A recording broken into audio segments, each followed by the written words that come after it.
So New York is actually a pretty challenging state because in New York, there's a state tax, New York State. There's also a city tax, New York City.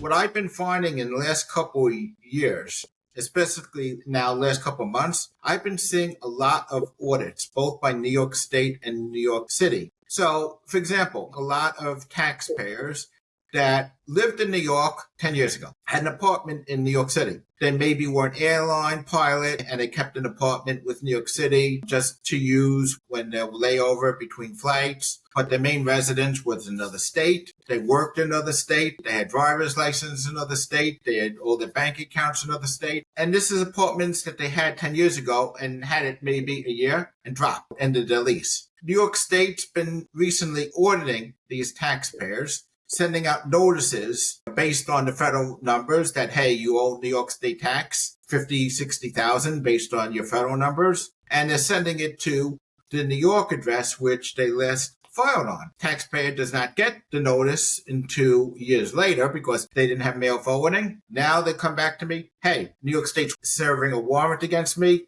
they're levying my wages, what to do? Those are very challenging because already you're past the warrant stage where you almost have to go to court and reopen that warrant.